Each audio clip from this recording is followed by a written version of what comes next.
Hi everyone, today we're going to talk about the final episode of The Ones Who Live entitled The Last Time. Overall, I enjoyed this episode. The beginning was great. The ending was great. The middle had some questionable parts to it, so I'll talk about all those things. Mainly I'll go through each character, what they had to do, and their outcomes. And at the end, I'll talk about my overall opinions on the entire series.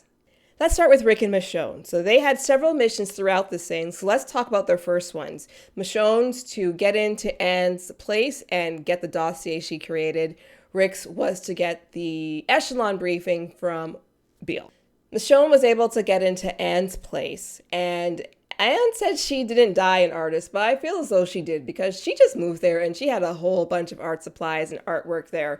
And I thought it was funny that the dossier was found in that wire cat sculpture because Michonne was gifted a cat sculpture from the junkyard via Rick in season 7, and also in season 3 when she found that picture of Carl and Rick and Lori in the bar. She also grabbed that very colorful cat. So she's a cat lady, an art cat lady in a way. And yeah, the dossier, wow, I kind of paused and I read at certain points, but Anne really laid it all out there. It was pretty damning. So Michonne ripped up the note in several pieces. I thought she was going to burn it because we've seen her with the lighter for this entire series, but I think she probably thought there's so many different chemicals in this room. Maybe, I shouldn't do that. And ultimately, it didn't matter anyway with the outcome of that whole summit meeting.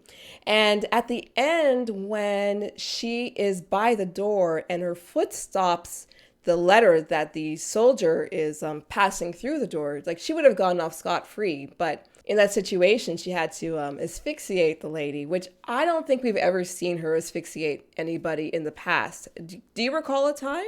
Because it's asphyxiation, it's a very primal, personal way to extinguish somebody. Look, me and my code words, trying to keep it so that YouTube doesn't demonetize this.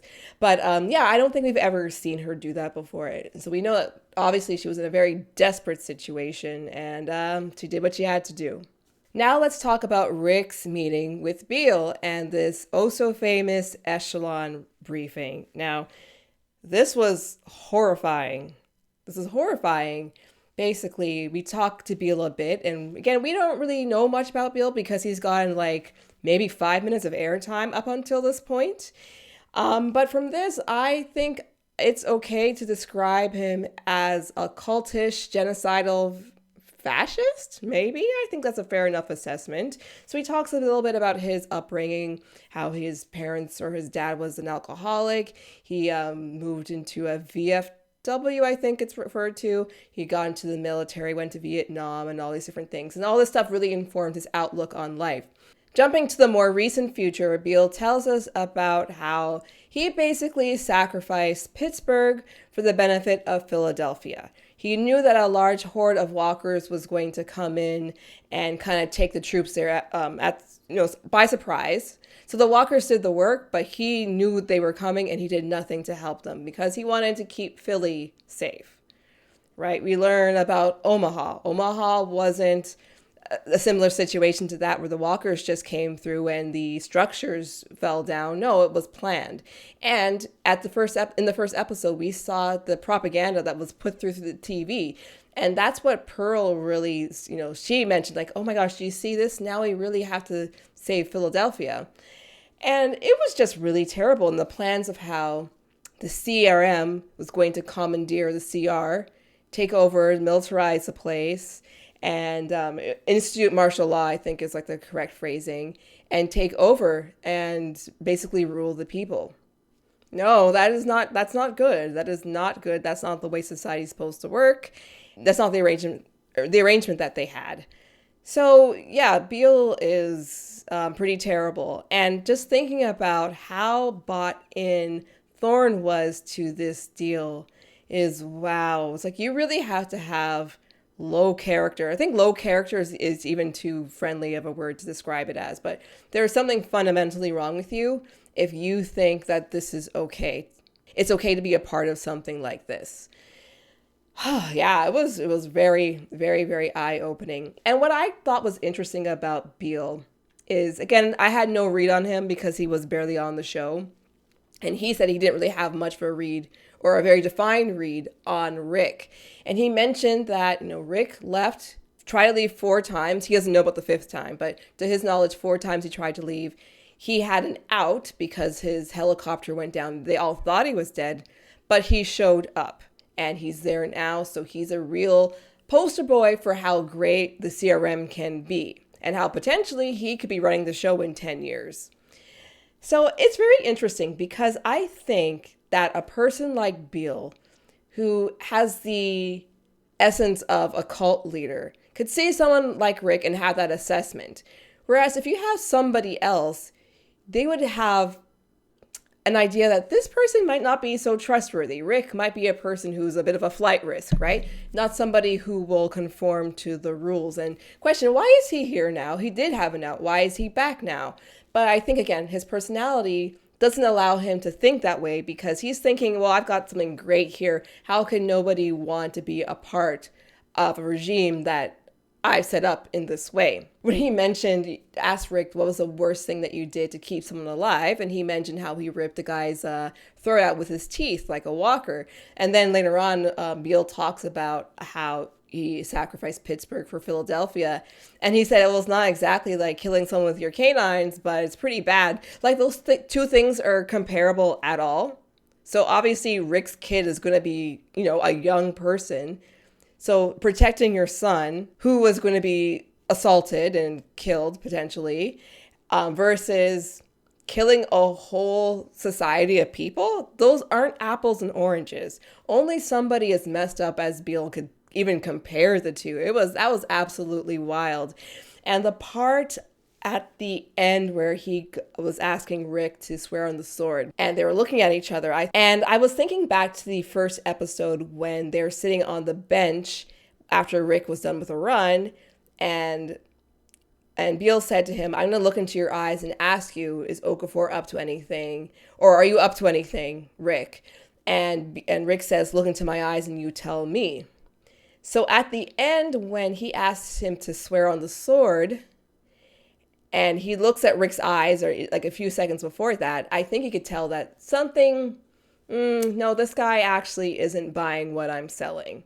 Rick gave him, those eyes that Rick Grimes gives you when he's about to kill you. And then you can see him get nervous and kind of retreat, and he picked up his gun, and that's when Rick jumped over and, ultimately ended up killing him. And at that point, Beale says, damn Okafor. So now he's probably thinking back to that conversation. It's like, oh yeah, I know these 2 were in cahoots, Okafor and Rick. So yeah, the lens of his power and his cultish behavior didn't allow him to really see Rick for who he truly is until it was way too late. He was kind of like, going back to the main show, season 5, episode 10, I think it was, when they were all in the barn, things were looking really bad and they were swapping stories, and Rick was talking about his grandfather who was in the war, and he said basically they are the Walking Dead. They actually name dropped the show name in there, right? That's how Beale thinks of things. That's not how Rick thinks of things. Not anymore. He did when he was, pretty down and out, but now that he's been reminded by Michonne and the kids and stuff like that, he's gotten back to his true essence, and he's not in that terrible mindset.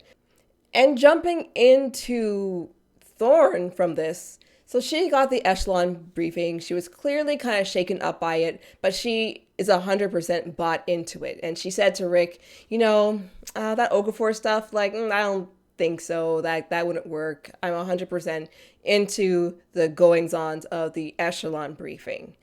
So knowing that, Thorne is a horrible person. She's even worse than I anticipated her to be. From the jump, I said, I don't trust her. And she proved that she is not a good person. She's not fundamentally a good person. And I do believe she is basically like a cult follower. I also don't think she's an A at all. I think with this whole idea of A's and B's, it applies in this show, and I think it applies in real life too. I don't think it's so binary. I don't think that you can just be A-ish or you can just be B-ish. I believe there's a spectrum, and people land somewhere in between. But ultimately, I think for somebody like Thorne, she is a B. For one, we knew she was in the Marines, I believe, or she was in the armed forces in South Africa, and she's in the military here. And so I believe that really to be a soldier anywhere, you kind of have to be a B, because you need to follow the chain of command, you need to follow orders, you need to, do what you're told. So you kind of have to be a B, no matter how badass she might be. So she definitely is a B, and it's kind of sad. Obviously they live in a bleak society, but it's so sad to think that, like, okay, our society is only going to last for another 14 years. Who knows if that's even true, but let's just say they actually believe there's a countdown of 14 years. So in that time, you're going to kill everyone off because they're leeching off of your resources. You have the wherewithal, you have the ability to think of other different things to keep humanity alive for longer. Or it's just really a matter of, well, these are the riffraff, these are the people who don't matter, so they can be afforded to be extinguished. They don't really matter. And I think that type of thinking is just so disgusting. I think it's just so disgusting. And it just spoke volumes about Thorne. And yeah, I was right. She's not a good person. She is not able to chart her own path. She fell into this. She wasn't able, it's hard to get back to South Africa from Philadelphia, from New Jersey. Obviously, that's the thing. But Daryl, he got to Paris. And or you can create a new life here in the US. You don't have to create a life within this regime that keeps you stuck. If she wanted to chart her own course, she could have, but she chose not to. And a lot of people, it's not so easy, obviously, even in real life, it's not so easy to break out of the mold, but to be a part of a story, to be a part of a regime that is as genocidal as the CRM, you have other options, I believe. Now let's go to Michonne's briefing in the auditorium. We learn about the imminent plans for Portland in the next 18 hours to go and bomb out that place, but they're going to extract 10% of the children to take them back to Philly, to have them to live there. They can, have them raise them there and all that kind of stuff. And that was really abhorrent. It gave like eugenics vibes, right? We'll take the cream of the crop, the good kids, leave the riffraff kids, the kids that aren't worth anything, leave them there, kill them, who cares? And we'll just kill out the entire place. And of course, like, Michonne's eyes were huge. They were welling up with tears. This is a really horrible operation. And I'll be honest, I know a little bit about World Beyond. I didn't watch it. I feel as though like this is just way worse than I could have ever imagined from what Beale talked to Rick about and these plans. The fact that, again, that I know that Thorne knew all this and she was cool with it. She is probably one of the worst characters in the Walking Dead franchise, as far as I'm concerned. Negan wouldn't do this. And he was terrible. So if she's worse than Negan, then she was an absolute piece of trash character. And I'm so glad that she is gone. I did not like Thorne. Like the actress, don't like Thorne. Okay, let's talk about Rick's next mission to move Beale and take him where? Wasn't exactly sure what he was doing with him, but he definitely had to move him out of the spot. So that was a very tense scene. We saw in the trailer. But yeah, him carting around Beale in this big cart, and then the elevator ride, which I guess, it's the apocalypse. It's a freight elevator. They're not as fast as commuter elevators, if you will. So going up to the 6th floor, the highest floor, took forever.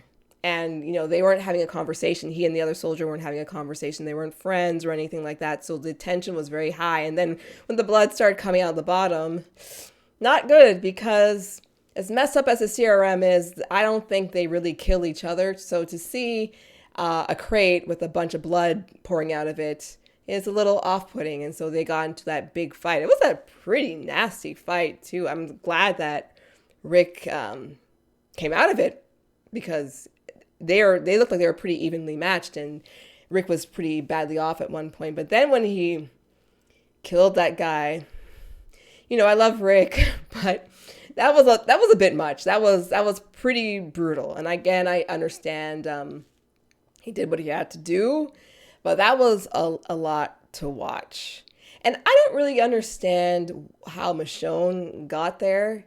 Again, I didn't really understand what was going on when she looked out like the kind of the balcony area, in the same area where she got in, and she said, no, I have to do this, or something like that. I can't remember. It could be that she and Rick planned to rendezvous there and I just forgot. But anyway, she ends up in the elevator and she sees Rick, and she's got her storage container thing of those grenades or weapons of some sort. And of course, because they're very similar, she sees Rick just like pummeled some guy in the face, and she's like, oh, like, what you doing here? Or whatever. But what's in this big cart you've got here in the elevator? That was kind of funny. And then when they go to Rick's room and they're assembling the again, I don't know what it is. It looked kind of like grenades, those round things in that array. And they're talking about, what's going on. And Rick at one point says, like, we could just go home. And I know he didn't actually mean it, and I knew Michonne wasn't going to let him just end things, especially because they have a timeline. They've got 18 hours before the CRM folks are about to go and kill these people in Portland. And I get it, because for me, I love these characters so much. I love all the characters, or I love some more than others, like in the main show. But like, I love Rick and Michonne, and obviously we know they've gone through a very rough time the past 8.5 years, and he just wants to go home because he's missed out so much time. He missed seeing his kids grow up. He didn't even know he had one until a couple of days ago. So he just wants to go home. But of course, like, they have to finish this mission, and they're going to do that. But yeah, I feel for the characters a lot, because again, it's been a really, really rough go in so many different elements. All right, everyone. So I got cold. The file I originally recorded got corrupted, so I'm doing it all over again. So we're going to talk about the point where I feel the quality of the episode kind of went a little bit down. The writing went a bit down. This is the point where Rick and Michonne are in that hangar area. I don't know what it's called. I'm going to call it the hangar. And they're setting up the explosives to take out everybody at the CRM there. So we see them. They've got the grenades. I'm not quite sure what they are, but they're setting them up along both sides. And they pull out Beale and the other guy, and they tether them to the sides so that when they walk, they'll pull the strings, and eventually it will detonate it. And it was nice that Rick gave Michonne the sword, because who else would he give it to? Some of the conversation was a little bit corny about feeling safe, and, we have to do this, blah, blah, blah. But, I could let it pass, because I can imagine you'd kind of need a pep talk in a situation like that. Let's go back to Thorne a bit. I thought Thorne was a little suspicious of Rick when he first came in, and he tells her the story about how they got into the crash. Dana threw him out. She died. He lived. And he thanks Thorne for bringing Dana in the first place. And Thorne says, oh, no, that was you. That was all you. And she kind of looks down a little bit, like she's thinking like, oh, yeah, like you were very instrumental in this. And then she's also kind of weary when Rick tells her that Beale is out in the field dealing with the walkers, and she goes out and he's not there. Then at some point, I forgot the order, she goes to Rick's room. Rick's not there, and she sees the fist, which I thought was odd that he didn't take it, because he could have used it in that circumstance. But I guess I thought they were going to get off scot-free, so whatever.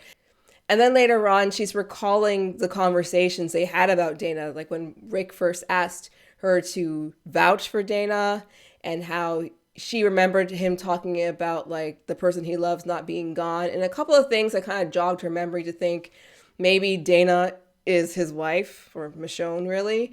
And then at one point she is looking out the window and she sees everyone congregated ready for this new report from Beale or whatever, and she races outside, and there is where she meets up with Rick and Michonne, who have just set this big explosion in motion, and she's mad. She's shooting at them, telling them to go back in and fix it. And of course, they're not able to because shortly after Beale comes out, his walker body comes out, and then things start to explode. Now, I do not believe that Rick, Michonne, and Thorne would have made it out alive and in one piece after that massive explosion that killed all the soldiers who were out in the field and was so impactful that it cracked the window of the office. That doesn't make any sense. I know Rick and Michonne went under some water and under a blanket. That might help in terms of dealing with the chlorine gas, but not so much with the actual impact. But whatever, I can suspend some disbelief.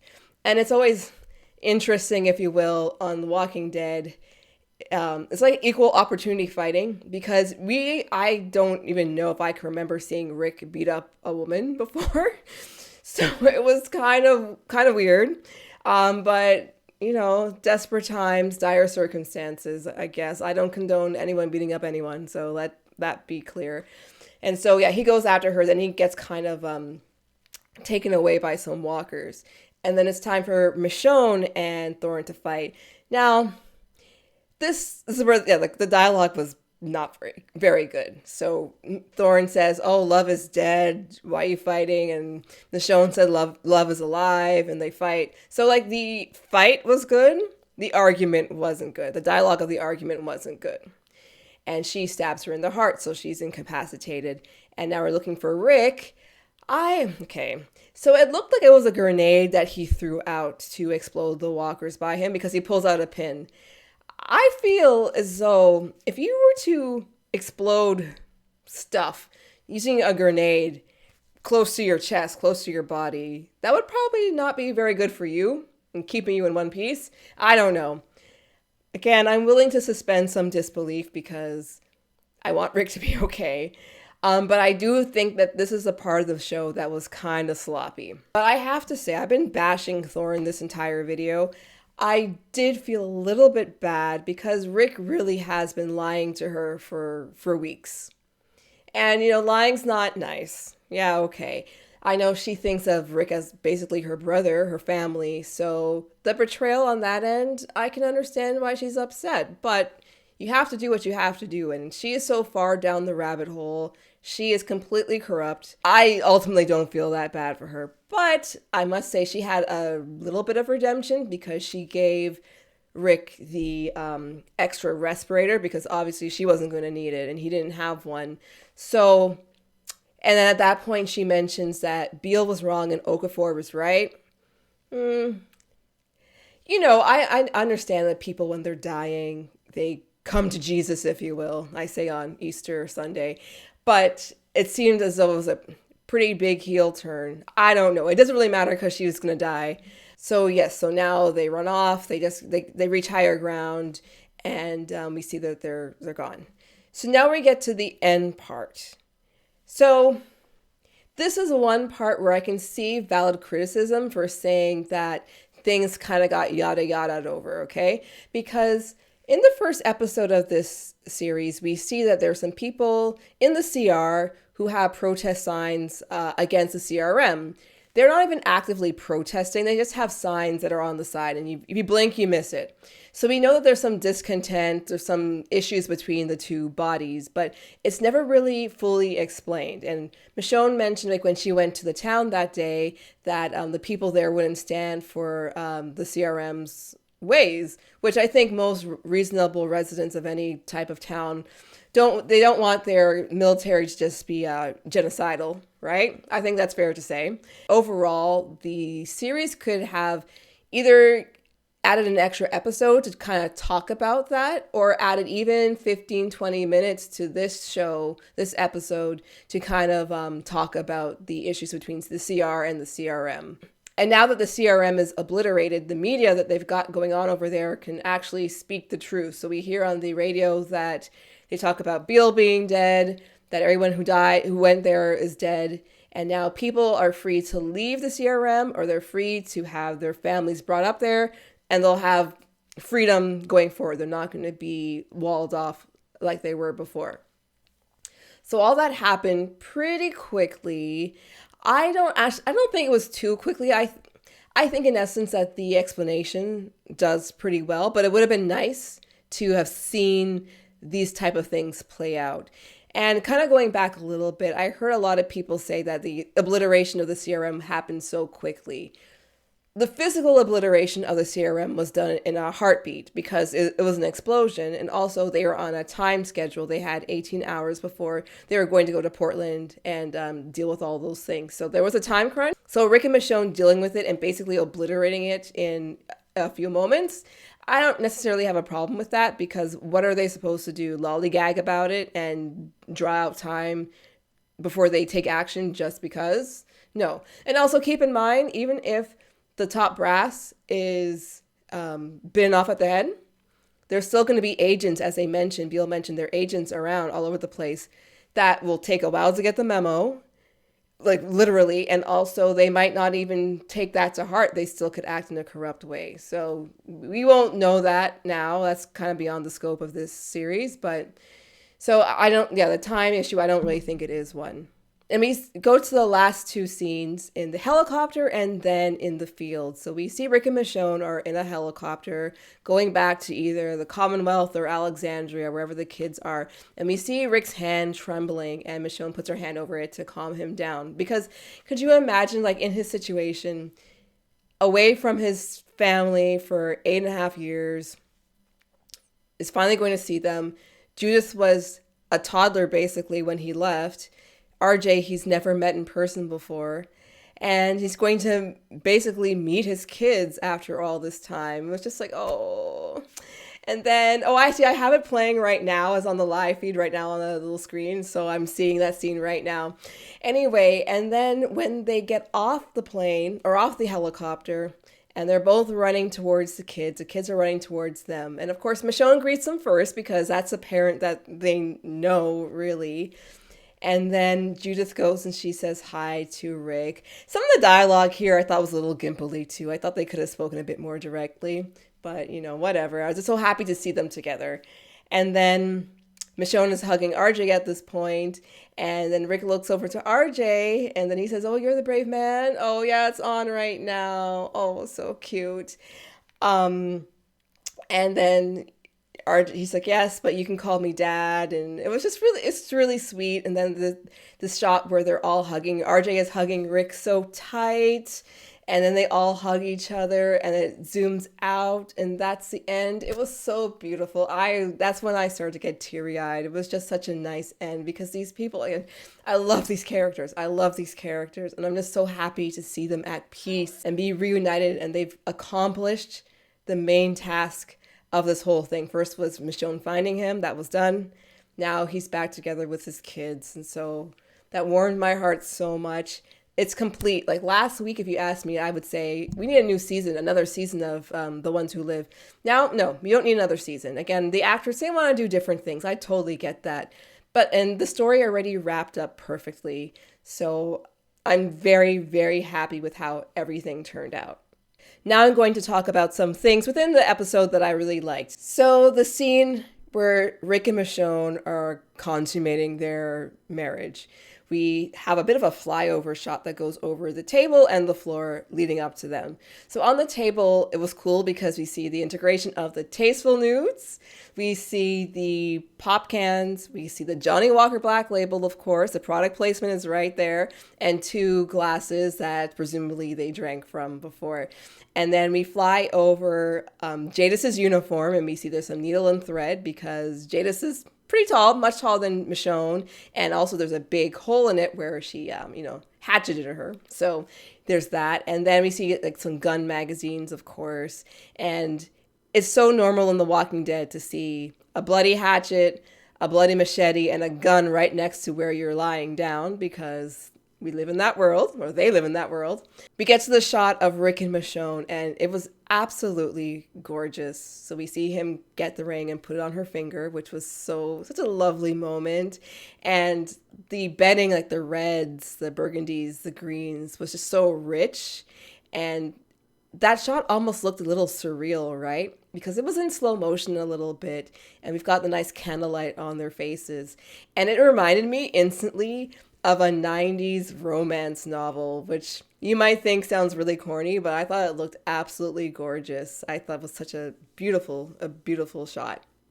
The flashes that we saw throughout the episode, going back to the original series and in this series as well, they were pretty okay. I like the ones that had, of course, Rick and Michonne in them, and also the kids, Carl, Judith, and RJ. Of course, the Grimes kids. The Grimes family is what I'm all about.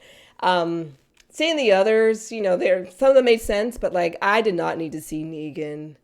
I don't remember what the voiceover was at that point, but I'm like, I don't need to see Negan on here. I'm sorry. I think it goes without saying that my favorite scene was the very end when Rick and Michonne reunite with the kids. So we talked about that before, but it was just so lovely. Rick is back with his boots, which I understand that's iconic Rick Grimes, but those boots have been through it. They've been through it because I don't know if you guys know this. I rewatched The Walking Dead a few years ago. I really noticed from season maybe 5 to the last episode that Rick was on that he'd been wearing the same jeans that entire time. Like those were literally the only pants that he wore. And when I rewatched it, he got those pants from Herschel's farm. So we got them in season 2. And so one thing I remember when hearing about this project, I'm like, they better give Rick some new jeans. And they did give him new jeans. And they gave him new shoes too. He needs to get rid of those boots. Those boots they're not any good anymore. But it was nice to see the hat again. Of course, now it was on RJ. And Rick kind of adjusted it the same way he did with Carl. And I just thought it was so lovely. Those kids have grown so much too. I'm just so glad they appeared on this. It was only one scene. That's all I needed. So now I'm going to talk about something I've seen come up a lot, and that's Rick not talking about Daryl in particular and other people in the community. And for the life of me, I do not understand why this is part of the conversation. So obviously we know Rick was captured. He was away for 8.5 years, away from his wife, away from his kids. One kid he didn't even know. And so he's finally, after a whole bunch of trials and tribulations, he's able to get back home. And his effort is to get back home to his young children. Why? Why would he be concentrating on his best friend? Why would he be doing that? Why would he, even if he had a brother, like a blood brother, why would he be concentrating on that? They're a family unit operating under like the worst of circumstances. Their priority is pretty singular. So I really hated that a lot of people were mad that there was no meeting with Daryl. For one, Daryl probably isn't even there. Daryl's in Paris for one. Also think about it, the scope of these different spin-offs. So all these spin-offs are based on a couple of people, Rick and Michonne. Daryl and Carol, even though Carol wasn't in the first season for other reasons, outside reasons, but she's going to be in the next one. You got Maggie and Negan. So obviously Michonne and Rick have a deep connection. Daryl and Carol have a deep connection. Maggie and Negan have a boring routine that they go through. But anyway, there's scope to these spin-offs from a storyline perspective and from a logistical perspective. Like, how are we going to get all these people together? These actors, some have moved on, some have gone, have changed a lot or whatever. Like, it's going to be hard to get a whole ensemble of people back together like that. I've also seen people upset that nobody died, i.e. Rick or Michonne, which I super don't get because, first of all, these are the main characters. Do you think that after all these years, they bring them back, they're going to kill them? This is Rick and Michonne. Rick basically is the Walking Dead. They're not going to kill him. They're not going to kill Michonne either. She's also huge in the Walking Dead universe. 2 episodes ago, Rick says that if she dies, he dies. So they're not, narratively, it doesn't make any sense. And I always hear people say, like, The Walking Dead doesn't take risks anymore. It doesn't kill people that often. And when I think back, I never really bought that because, yes, The Walking Dead kills people because they live in a crazy society and people will die if they're living in a zombie apocalypse more than they would in our world. But they never really killed that many people off. When you think season to season, the amount of important people that they've killed hasn't been that much. Like season 3, they killed off Lori. Andrea, and T-Dog. T-Dog, you can argue that his impact wasn't as big. They killed off some of the prisoners. Nobody cares about those people.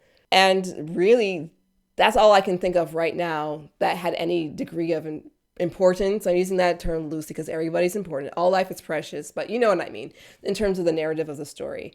Season 4, they killed off Herschel. That was a big deal. The governor, he had that coming a long time ago. And Karen and David, they were important to the story, but they weren't important, like to us in a way. Sorry to say that. They don't really kill people off that often. So, and in this spinoff where they have a narrow scope, do you think they're going to kill off the protagonists? No. They killed off everybody who went on the press tours with them. They killed off Beale, they killed off Okafor, they killed off Thorne, they killed off Nat, they killed off the couple, they killed off everybody else. But they're not going to kill off Rick and Michonne. Like, come on. And if you're upset that Michonne's not dead, because I know a lot of people are upset that Michonne didn't die, I think that says more about you than it does the story. And also, just think of things narratively and what makes sense, okay? Overall, I loved The Ones Who Lived. I love Rick and Michonne, as I've mentioned 1,000 times. They are two of my favorite characters of The Walking Dead, and I think they might even be two of my favorite characters, or my favorite characters of any TV show that I've watched. I love them individually. I love them together. And so I would say episode number 4 was my favorite episode of the 6. I love storytelling. I love watching characters hash things out. And it was such an interesting environment and circumstance they were in that episode. So that's very, very dear to my heart. And it's definitely one of my favorite Walking Dead episodes of all time. My second favorite was number 1. It was so great to see Rick back and have everything explained and see all his journey. It was a very bleak episode. I like bleak television shows, but I couldn't watch a whole series. If the whole series was this bleak, I might not like it as much, but I loved how bleak it was. I love seeing Michonne's journey, all that she went through, her reuniting with Rick and how odd it was, and her entering the CRM. And 3, I remember I mentioned when I watched 3, at first I didn't think I liked it at all. But after watching it a second time and hearing analysis of it, one of my favorite Walking Dead episodes as well. It was absolutely insane. Number 5 and 6, they weren't as good as the others. I feel as though Gimple's influence is the most visible or audible in these 2 episodes, which... So those were my least favorites. I like 5 more after I watched it a few more times and after I listened to podcasts analyzing it.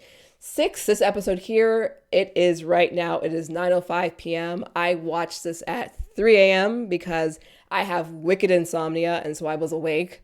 So I watched it at 3 o'clock. I kind of watched a little bits and pieces here and there, but it hasn't fully marinated with me. But overall, I liked it. Some parts I thought were a little sloppily done, but beginning and perfect for me.